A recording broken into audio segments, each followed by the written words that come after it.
आइए हम लोग आज सामाजिक विज्ञान को पढ़ते हैं। ठीक है, सामाजिक विज्ञान में भारत और समकालीन विश्व को हम लोग देखेंगे। ठीक है, ये कक्षा 9 का किताब है, यह आपका एनसीईआरटी का है। इसमें हम लोग विश्व इतिहास में जो घटनाएं घटित है उसके बारे में समझेंगे और लाइन बाय लाइन पढ़ेंगे। ठीक है, जिसके पास बुक नहीं है वो इस वीडियो के द्वारा ही पढ़ाई कर सकते हैं। तो चलिए स्टार्ट करते हैं। इसमें बहुत सारा चैप्टर दिया हुआ है। ठीक है, जैसे फ्रांसीसी क्रांति है, यूरोप में समाजवाद एवं रूसी क्रांति है, नात्सीवाद और हिटलर है। ये बहुत इंपॉर्टेंट सब चैप्टर हैं, इसको बड़े ध्यान से पढ़ना पड़ेगा क्योंकि इससे क्वेश्चन बनते हैं। ठीक है, ये सब घटनाएं हैं। ये कौन सी घटनाएं? जैसे कि फ्रांसीसी क्रांति, रूसी क्रांति, नात्सीवाद का उदय और इतिहास, ये सब इस बुक में दिया गया है। ये बुक को पढ़ना है, लेकिन हम लोग स्टार्ट करेंगे फ्रांसीसी क्रांति से। क्लियर है? कहाँ से स्टार्ट करेंगे? फ्रांसीसी क्रांति से। ठीक, फ्रांसीसी क्रांति कब हुआ है?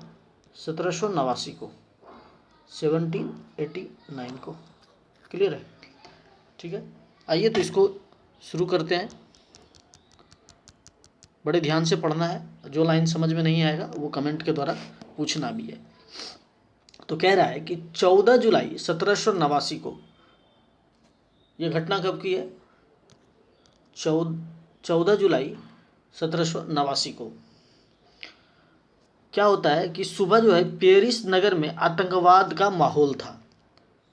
सुबह सुबह 14 जुलाई 1789 को कैसा माहौल था?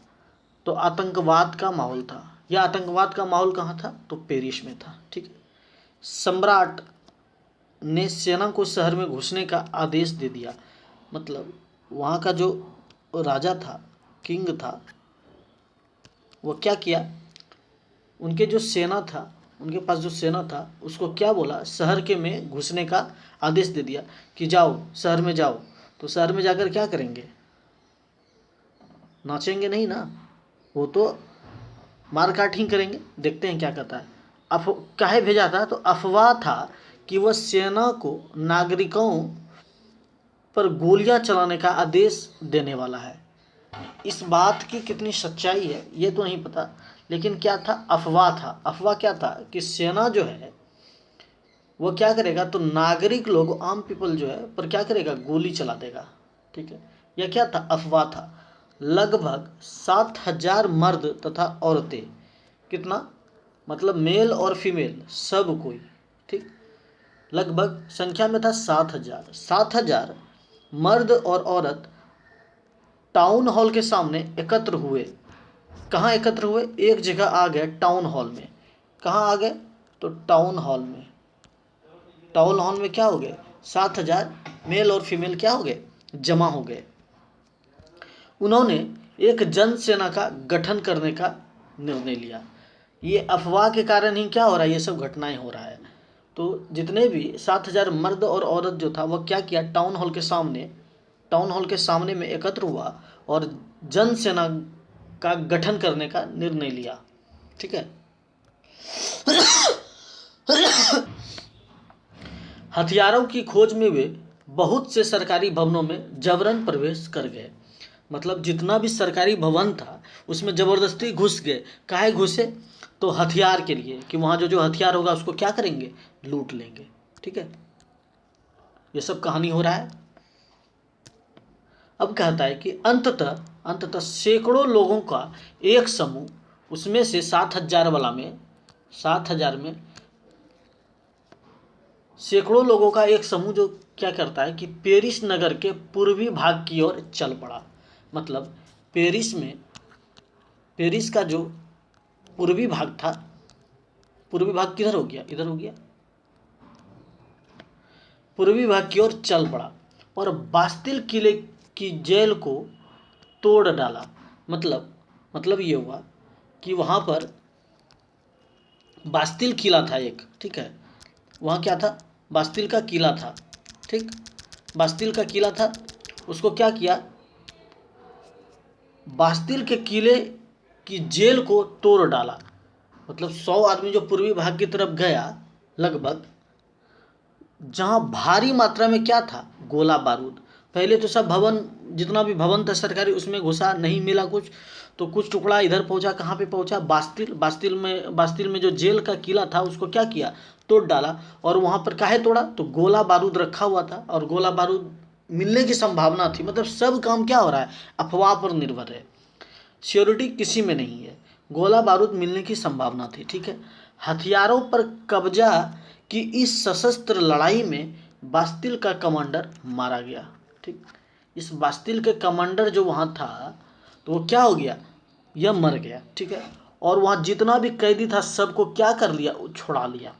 सबको बोला जाओ जाओ जी लो अपनी ज़िंदगी, सब कैदी को छोड़ा दिया गया। यद्यपि उनकी संख्या केवल 7 थी। उनकी संख्या कितनी थी, 7 थी, मात्र 7 लोग थे।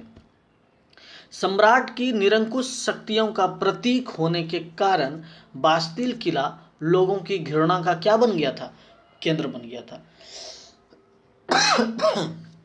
मतलब क्या है कि वहाँ जो सरकार था वह सरकार कैसा था, निरंकुश था। कैसा था, निरंकुश था, ठीक। निरंकुश था, सरकार कैसा था, निरंकुश था। निरंकुश होने का मतलब है कि वहाँ का सरकार का कंट्रोल नहीं था, ठीक है। सरकार लोगों की सुनता भी नहीं होगा, तभी तो वो निरंकुश था। शक्तियों का प्रतीक होने के कारण अब सवाल यह उठता है कि लोग जो है इसी बास्तिल के किले पर ही क्यों हमला बोला, यह बास्तिल के किलों पर ही क्यों हमला बोला, क्योंकि लोगों का मानना था कि यह क्या है, यह सरकार की निरंकुशता का क्या है, प्रतीक है, ठीक है। प्रतीक है तो इसी को क्या करो, ढा दो, इसी को तोड़ दो, ठीक है। सम्राट की निरंकुश शक्तियों का क्या था, प्रतीक था। किसके बारे में बात हो रहा है, तो बास्तिल के किले के बारे में बात हो रहा है। यह बात किसके बारे में हो रहा है, तो यह बात बास्तिल के किले के बारे में हो रहा है। क्लियर है, यहाँ तक कोई दिक्कत, चलिए आगे देखते हैं। बास्तिल के किले को क्या कर दिया गया, बास्तिल के किले को ध्वंस कर दिया गया। निरंकुशता का प्रतीक था, इसलिए बास्तिल के किले को लोग घृणा की दृष्टि से देखता था, उसको खत्म कर दिया। इसलिए किले को ढा दिया गया और उसके अवशेष बाजार में उन लोगों को बेच दिया जो इस ध्वंस को बतौर स्मृति चिन्ह संयोजना चाहते थे। मतलब नहीं होता है कि कुछ ऐसा चीज़, जैसे कि आप कहीं गए, वहाँ कुछ बढ़िया चीज़ मिला तो उसको आप निशानी के तौर पर क्या करते हैं, वहाँ से ख़रीद लेते हैं, वहाँ से रख लेते हैं, उसको देख कर क्या होता है, वह चीज़ याद आता है। तो ये बास्तिल का किला जब लोगों ने क्या किया, ध्वंस कर दिया, तो उसका जो अवशेष था, जो जलने के बाद या टूटने के बाद जो बच जाता है, उसको क्या किया, उन लोगों को दे दिया कि जो लोग उसको रखना चाहते थे संयोज कर, नहीं भाई हम इसको रखेंगे, इससे हमको याद आएगा, कोई भी चीज़ याद, जैसे आप किसी की निशानी याद रखते हैं, ठीक है। ये सारी घटनाएं घटती है, ठीक है। चलो आगे देखते हैं। इस घटना के बाद कई दिनों तक पेरिस तथा देश के देहाती क्षेत्रों में कई और संघर्ष हुए। मतलब यह घटना कहाँ हो रहा है, पेरिस। तो कह रहा है कि इस घटना के बाद, तो कौन सी घटना के बाद, बास्तिल का किला वाला, ठीक है।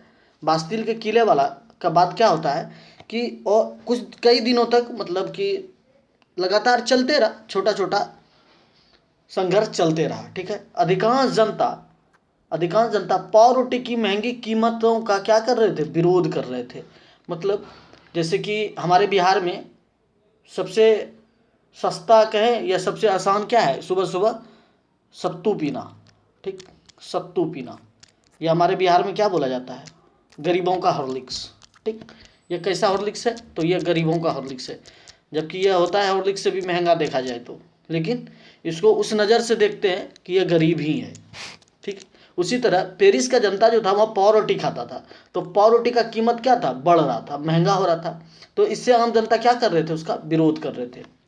बाद में इस दौर का सिंहावलोकन करते हुए इतिहासकारों ने इसे एक लंबे घटनाक्रम की ऐसी शुरुआती कड़ियों के रूप में देखा जिनकी परिणति फ्रांस के सम्राट को फांसी दिए जाने में हुई। मतलब इतिहासकार जो था इस घटना को इस तरह प्रस्तुत किया कि फ्रांस के सम्राट को क्या हो जाए, फांसी दिया जाए। हालांकि उस समय अधिकांश लोगों को ऐसे नतीजे की उम्मीद नहीं थी। मतलब कोई नहीं सोचा था कि फ्रांस के राजा को क्या हो जाएगा, फांसी हो जाएगा। ठीक, कोई नहीं सोचा था कि फ्रांस के राजा को क्या हो जाएगा, फांसी हो जाएगा। यह बात फ्रांस की जनता के दिमाग में आया भी नहीं कि ऐसा हो सकता है। ऐसा क्यों और कैसे हुआ, इसके बारे में सोचिए कि ऐसा क्यों हुआ और कैसे हुआ। तो इसके बारे में नीचे पढ़ेंगे। ठीक है। बास्तिल संघर्ष के बाद, बास्तिल ध्वंस के बाद चित्रकारों ने इस घटना की याद में कई चित्र बनाए। यही चित्र है, देखिए ये बास्तिल का क्या है, किला है। ये बास्तिल का किला है। ठीक है, इसी को क्या किया है, ध्वंस किया है, धुआं धुआं कर दिया है मार के। ठीक है, चलो अब क्या कह रहा है।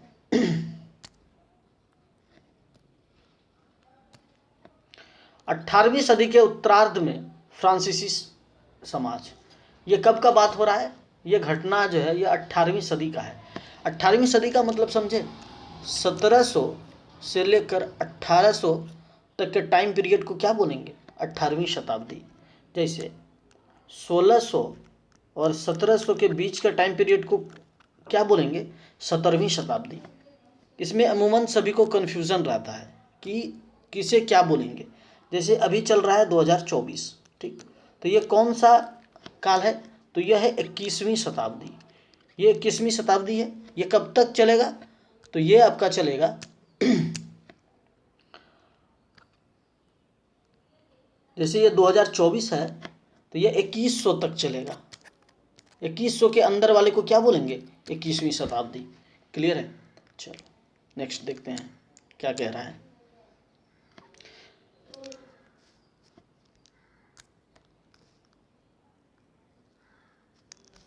सन 1774 में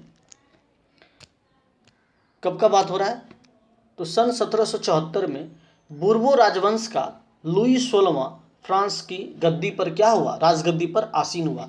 मतलब फ्रांस का सम्राट 1774 में कौन था, तो लुई 16वां।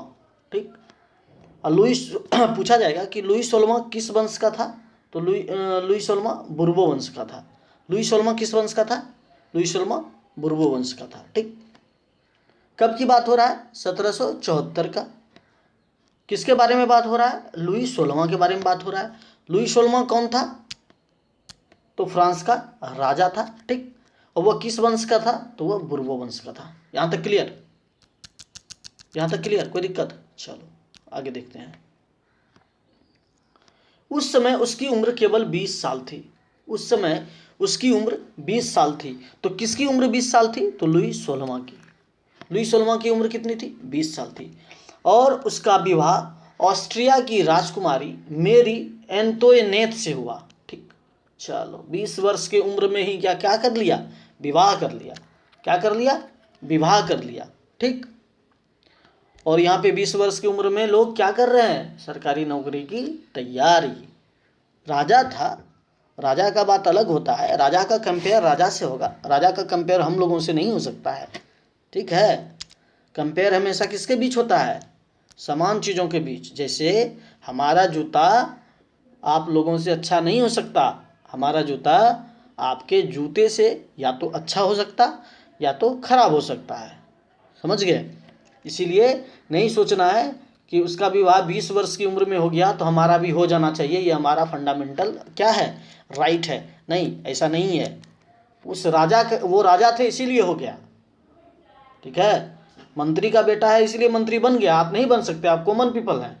आप कलम के ताकत से ही अपनी किस्मत बदल सकते हैं। ठीक है, तो चलिए कुछ बातें भी जरूरी है जिससे कि आपका मन लगा रहे। तो लुई 16वां के बारे में क्या बोल रहा है कि लुई 16वां 20 वर्ष का ही था जब उसका क्या हो गया, मैरिज हो गया, विवाह हो गया। तो किससे विवाह हो गया, मेरी एंतोइनेट से हुआ।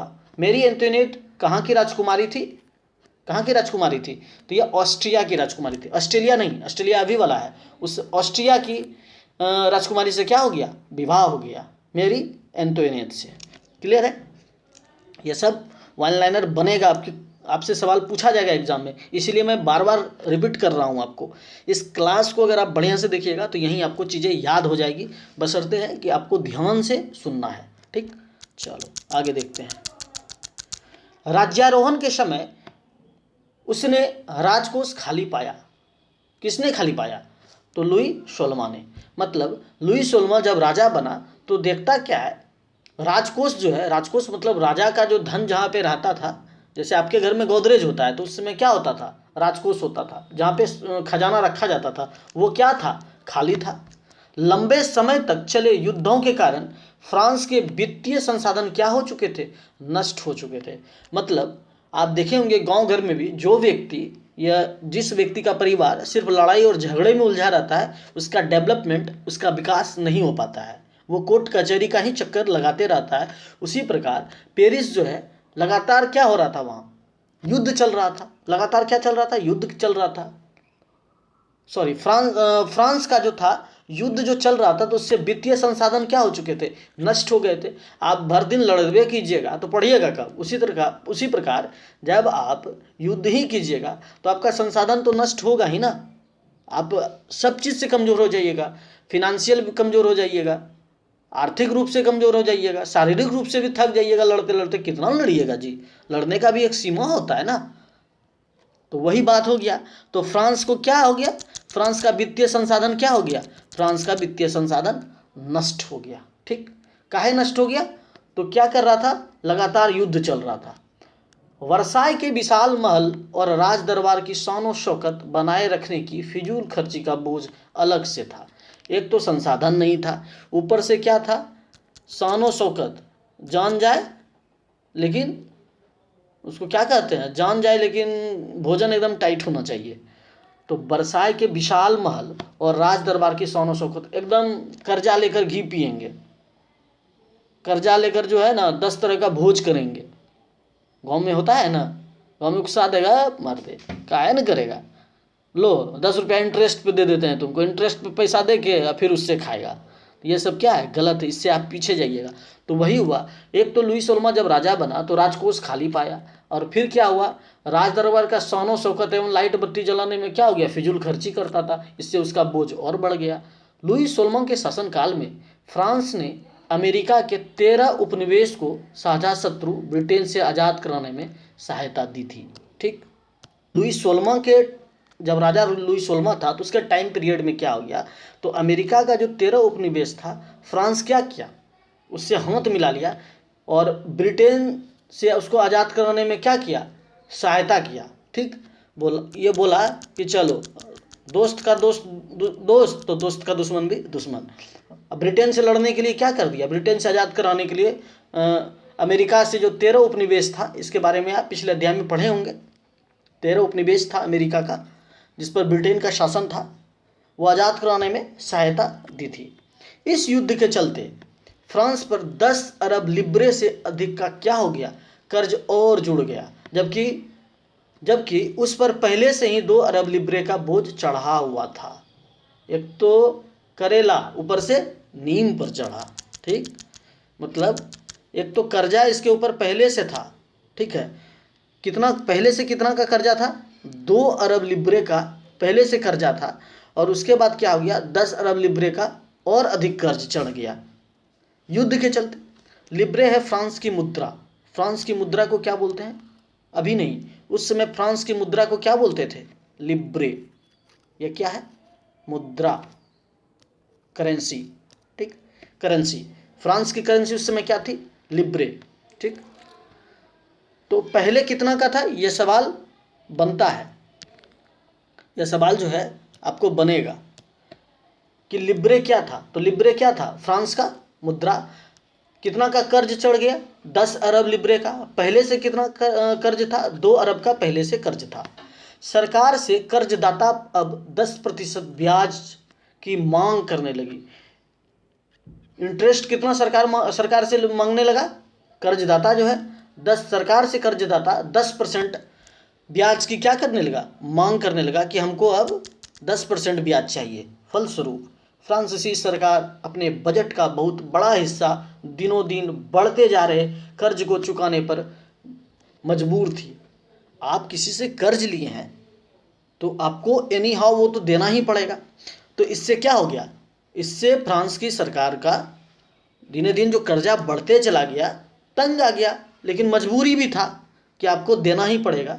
जैसे गांव घर में क्या होता है कि कोई इंटरेस्ट पे पैसा ले लेता है तो वह कभी जो है मूलधन वापस कर ही नहीं पाता है। ब्याज देते देते ही वो क्या हो जाता है, परेशान हो जाता है, बर्बाद हो जाता है। ठीक है, अपने नियमित खर्चों पर, जैसे खर्चा, नियमित खर्चा क्या था, सेना के रख रखाव। अब आप सेना रखिएगा, हाथी रखिएगा, दाना खिलाइएगा ना, भूखे तो मारिएगा नहीं, उससे भी नुकसान है, मर जाएगा। तो उसी प्रकार था उसका जो डेली का खर्चा था, वो खर्चा क्या था, सेना के रख रखाव, राज दरबार जो लगाता था, सरकारी कार्यालय जो था, विश्वविद्यालय को चलाने के लिए फ्रांसीसी सरकार करों में वृद्धि के लिए बाध्य हो गई। अब सरकार कहाँ से पैसा लाएगा, तो जनता से पैसा लाएगा। तो जनता से पैसा कैसे लेगा, टैक्स बढ़ा देगा। तो फ्रांसीसी सरकार जो था वो क्या था, काहे टैक्स बढ़ाता था, मजबूर था। काहे मजबूर था, तो उसके ऊपर जो कर्ज था और डेली का जो खर्चा था, सेना पर खर्चा था, राजदरबार में खर्चा था, सरकारी कार्यालय में खर्चा था, विश्वविद्यालय में खर्चा था। तो इन सभी चीज़ों पर को सही ढंग से सुचारू रूप से चलाने के लिए सरकार को क्या था, व्यवस्था। काहे व्यवस्था, इस सबको मेंटेनेंस करने के लिए। वो उसके पास एक ही उपाय था। अब राजा कुदाल लेके नहीं चला जाएगा ना खेत में काम करने, राजा क्या करेगा, टैक्स बढ़ा देगा। नरेंद्र मोदी को अभी देश पर कर्जा हो जाए, इंडिया पर, भारत पर कर्जा बढ़ जाए, तो मोदी जी क्या करेंगे, ईटा उठाने लगेंगे? नहीं। नीतीश कुमार क्या करेंगे, पलटी मार देंगे? नहीं, ऐसा नहीं बोलना कि पलटी मार देंगे, मार भी सकते हैं। तो वो क्या करेंगे, जनता पर टैक्स देंगे, पेट्रोल 1 रुपया बढ़ा देंगे, ट्रेन का भाड़ा बढ़ा देंगे, इनकम टैक्स बढ़ा देंगे। इससे क्या हो जाएगा, पैसा आना स्टार्ट हो जाएगा। ठीक है, फ्रांस की सरकार क्या था, मजबूर था। ठीक, क्या मजबूर था, तो टैक्स में वृद्धि करने के लिए। यह कदम भी नाकाफी था। ठीक, 18वीं सदी में फ्रांसीसी समाज 3 स्टेट्स में बटा था। फ्रांस का जो समाज था, सोसाइटी था, वह 3 स्टेट्स में बटा था। ठीक, कब बटा था, 18वीं शताब्दी में। कौन बटा था, तो फ्रांस का समाज कितने स्टेट्स में बटा था, डिवाइड था 3 स्टेट्स में। ठीक, 3 स्टेट्स में क्या था, डिवाइड था। और केवल तीसरे स्टेट्स के लोग, जनसाधारण ही कर अदा करते थे। देखिए कितना गलत बात है। ठीक, खाने वाला कितना है, 100, कमाने वाला है 1, तो क्या होगा, पेट भरेगा? नहीं भरेगा। आपके घर में 5 फैमिली है, पिताजी सिर्फ कमा रहे हैं और बाकी लोग खा रहे हैं, तो उनका डेवलपमेंट नहीं हो सकता है। उनका क्या होगा, डेवलपमेंट उस ढंग से नहीं होगा। लेकिन जब कमाने वाला भी 5 और खाने वाला भी 5, तो उसका क्या होगा, डेवलपमेंट होगा, जरूर होगा। तो बात है कि समाज जो 3 स्टेट्स में बटा था, उसमें से केवल 3rd स्टेट्स वाले लोग ही क्या करते थे, 3rd स्टेट्स वाले लोग ही टैक्स देते थे, बाकी सब ऐश करते थे। बड़का कमा रहा है, छुटका मंझला क्या कर रहा है, खा रहा है। ठीक, इसमें उल्टा है कि छुटका सबको खिला रहा है, बड़का मंझला खा रहा है। ठीक, अब समझिए इसको कैसे समझते हैं, आइए इसको इस प्रकार समझेंगे।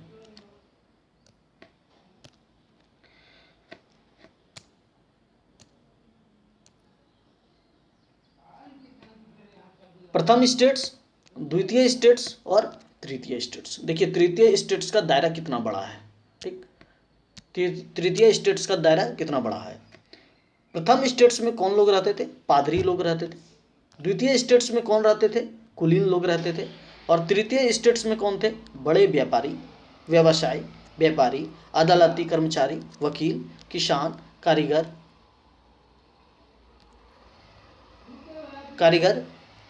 भूमिहीन, मजदूर, नौकर। मतलब जितने भी कॉमन लोग थे वह कहाँ थे, 3rd स्टेट्स में। और टैक्स कौन देता था, टैक्स इसी को देना पड़ता था, टैक्स यही लोग देते थे। और यह दोनों क्या करते थे, ये टैक्स फ्री थे। तो इससे क्रोध बढ़ेगा या नहीं बढ़ेगा, ऑब्वियस बात है बढ़ेगा। ठीक है, मान लीजिए किसी पिता को 3 पुत्र है। ठीक, पहला, दूसरा, तीसरा, इसको खूब माना जा रहा है, इसको भी खूब माना जा रहा है, और इसके साथ क्या किया जा रहा है, भेदभाव किया जा रहा है। तो विद्रोह कौन करेगा, यह करेगा, यह करेगा या यह करेगा। तो थर्ड वाला क्या करेगा, विद्रोह करेगा। इन दोनों को क्या लेना देना, ये दोनों तो मजे से क्या कर रहे हैं, घी पी रहे हैं, इसको कोई लेना देना नहीं है।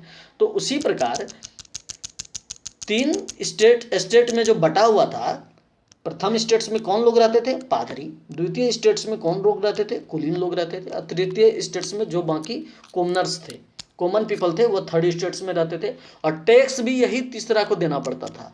और यह दोनों क्या थे? टैक्स फ्री थे। टैक्स से क्या थे? यह फ्री थे। ठीक, कौन कौन फ्री थे? प्रथम स्टेट्स और द्वितीय स्टेट्स क्या थे? टैक्स फ्री थे। और थर्ड स्टेट्स वाले को क्या करना पड़ता था? टैक्स देना पड़ता था। यहाँ तक क्लियर है? चलिए आगे देखते हैं। कहाँ तक पढ़ लिए थे हम लोग? हाँ, ये हो गया था। चलिए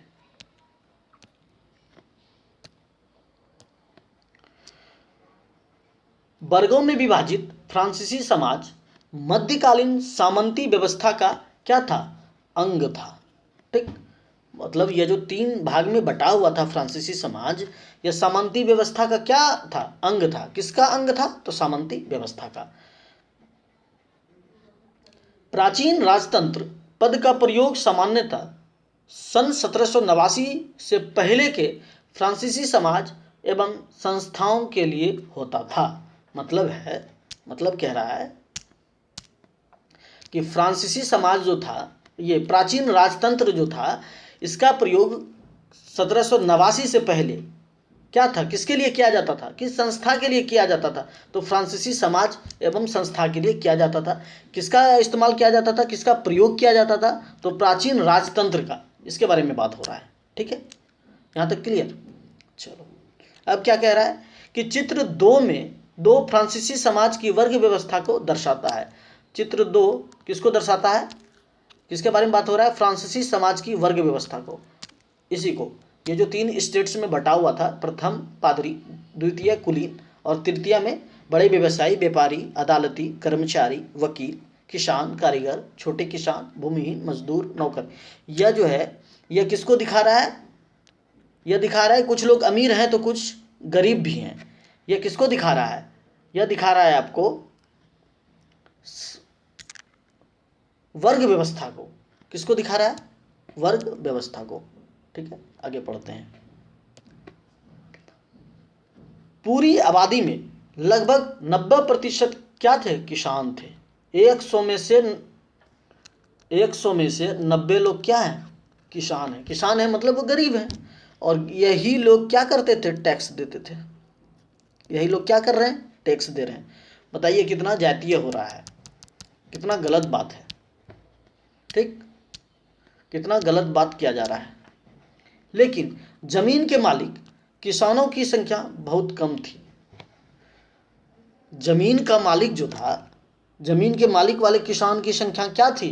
कम थी। ऐसा नहीं कि वह किसान है तो उसके पास क्या है? 10-20 बीघा, 100 बीघा, 200 बीघा जमीन है, ऐसा नहीं था। उसका संख्या क्या था? वैसा किसान जिसके पास अपना लैंड है, अपना भूमि है, उसकी संख्या क्या थी?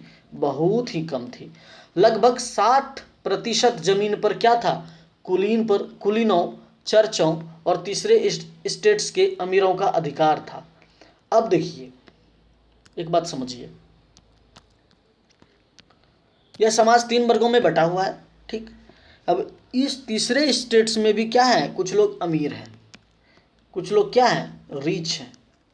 ठीक, इसमें भी कुछ लोग क्या हैं? अमीर हैं। अब इसका स्थिति देखिए क्या होगा।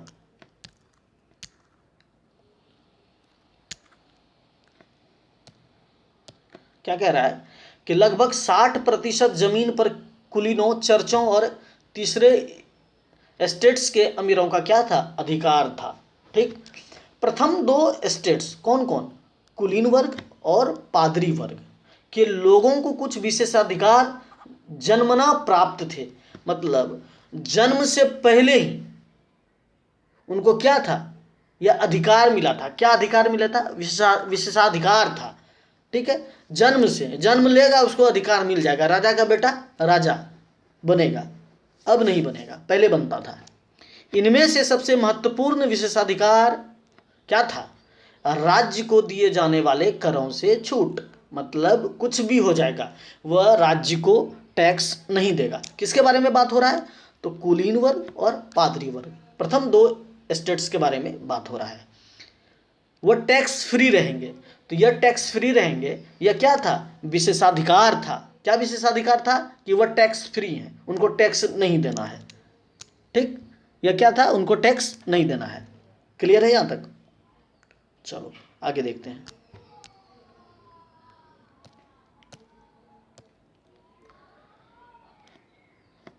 कुलीन वर्ग को कुछ अन्य सामंती विशेषाधिकार भी शामिल थे। कुलीन वर्ग, यह कौन सा वर्ग है? दूसरा, पहला में पादरी, दूसरा में कुलीन, और तीसरा में क्या था? तीसरा में कौन था? बाकी जो बचे लोग थे, ठीक, किसान वगैरह, समझ गए?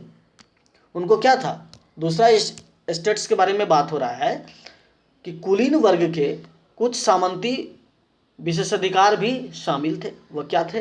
पढ़ते हैं। वह किसानों से सामंती कर वसूल कर सकता था। मतलब वह सामंती टैक्स किससे लेंगे? तो किसान से। कौन लेगा? कुलीन वर्ग के लोग। किसान अपने स्वामी की सेवा, स्वामी के लिए घर एवं खेतों में काम करना, सैन्य सेवाएं देना अथवा सड़कों के निर्माण में सहयोग आदि करने के लिए क्या थे? बाध्य थे। बंधुआ मजदूर, इसको दूसरे भाषा में क्या करेंगे? क्या कहेंगे? बंधुआ मजदूर। क्या कहेंगे?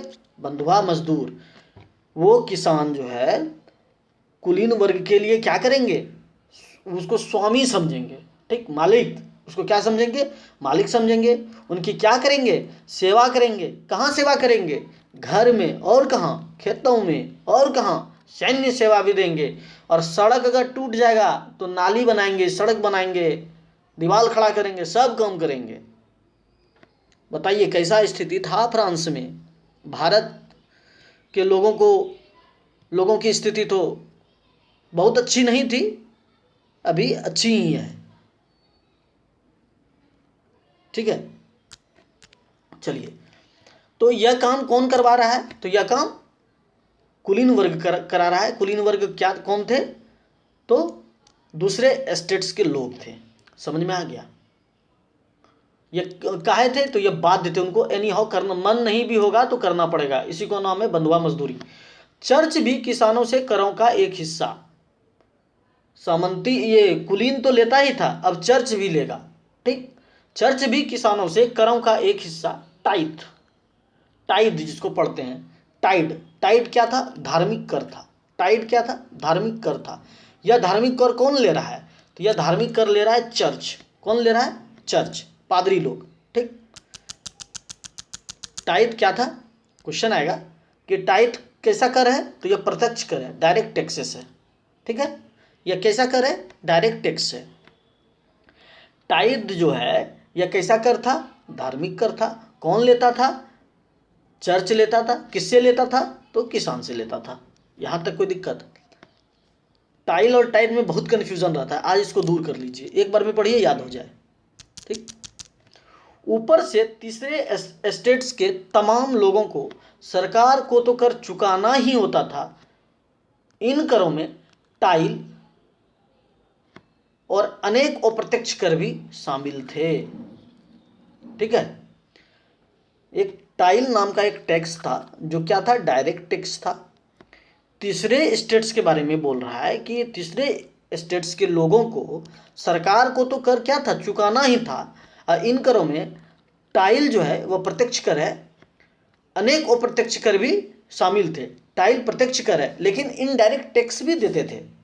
तीसरे स्टेट्स के लोग के बारे में बोल रहा है कि टाइल जो डायरेक्ट टैक्स है यह तो देता ही था लेकिन अप्रत्यक्ष कर भी देता था। अप्रत्यक्ष कर नमक और तंबाकू जैसे रोजाना उपभोग की वस्तुओं पर भी लगाया जाता था। ठीक, बताइए क्या सिस्टम है? नमक कैसा, कोई सवाल बनेगा कि नमक कैसा टैक्स है, तंबाकू कैसा टैक्स है? तो अप्रत्यक्ष टैक्स है, इनडायरेक्ट टैक्स है। ठीक है, तो नमक क्या है? नमक आप डेली सुबह शाम यूज करते हैं। तंबाकू भी लोग सुबह शाम यूज करता है, बिना तंबाकू का सुबह सुबह वो सिस्टम ही नहीं काम करेगा उनका, बहुत लोगों का है। ठीक है, तो उस पर भी क्या कर दिया? टैक्स लगा दिया। क्रांति, कोई भी क्रांति अचानक नहीं होता है, नहीं कहता है, मन में थोड़ा थोड़ा बात जमा होकर एक दिन क्या होता है? विस्फोट हो जाता है। वह जिस दिन विस्फोट होता है उसी दिन क्रांति का रूप ले लेता है। ठीक, बूंद बूंद से घड़ा भरता है। तो यह घड़ा कैसा है? यह घड़ा कैसा घड़ा है? पाप का घड़ा है। यह पाप फूटेगा। इस प्रकार राज्य के वित्तीय कामकाज का सारा बोझ करों के माध्यम से जनता वहन करती थी। मतलब यह सारा काम यह टैक्स के रूप में सरकार लेती थी। इससे क्या था? कामकाज पर भी बोझ पड़ता था, जनता मजबूरन होकर उसका वहन करती थी, देना जरूरी था। सरकार के आगे उसकी चलती नहीं थी। सरकार क्या था? मजबूर था। कुछ शब्द दिया गया है, की पॉइंट है, इसको याद रखेंगे। जैसे लिब्रे। लिब्रे क्या है? तो फ्रांस की मुद्रा है। ठीक है, लिब्रे क्या है? फ्रांस की क्या है? मुद्रा है। 1794 में समाप्त कर दिया गया। किसको समाप्त कर दिया गया? फ्रांस को नहीं, इस मुद्रा को, लिब्रे को क्या कर दिया गया?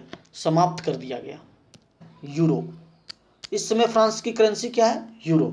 1794 में किसको समाप्त कर दिया गया? लिब्रे को। लिब्रे क्या था? फ्रांस की मुद्रा था। ठीक है, यहाँ तक। और अभी फ्रांस की मुद्रा क्या हो जाएगा? यूरो हो जाएगा। अब देखिए स्टेट क्या है? क्रांति पूर्व फ्रांसीसी समाज में सत्ता और सामाजिक हैसियत को अभिव्यक्त करने वाली श्रेणी। मतलब किसी चीज़ को आप डिवाइड कर देते हैं। जैसे आपके घर में 5 रूम बना हुआ है। ठीक, आपके घर में 5 रूम है, तो इसी रूम में कोई रूम क्या है? बेडरूम है। कोई रूम क्या है? डाइनिंग हॉल है। ठीक, बड़ा ऐसा रूम का बड़ा हिस्सा कोई हॉल कहते हैं, जिसमें खाना वाना खाता है। और एक ऐसा रूम जहाँ पे खाना पकता है, उसको किचन कह देते हैं। ऐसा रूम जहाँ आप नहाते हैं, बाथरूम कह देते हैं। ऐसा रूम जहाँ आप खाना खाने के बाद खाना को क्या करते हैं? कहते हैं कि जाओ अब आज़ाद हो जाओ, वेस्ट मटेरियल, उसको क्या कह देते हैं? समझ गए आप?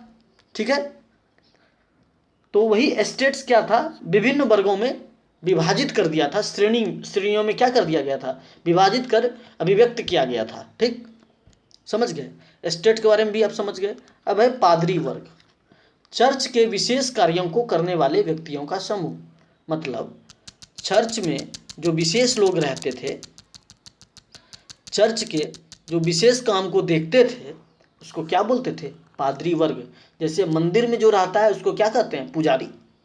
ठीक, मस्जिद में मौलाना। तो उसी प्रकार चर्च का लोग जो काम देखता था उसको क्या बोलते थे? पादरी बोलते थे। टाइड। टाइड चर्च द्वारा वसूल किया जाने वाला कर। टाइड को कौन वसूल करता था? तो चर्च वसूल करता था। टाइड को कौन वसूल करता था? चर्च वसूल करता था। चर्च मतलब पादरी लोग वसूल करते थे। कौन वसूल करते थे? पादरी लोग। चर्च चलकर नहीं आएगा ना।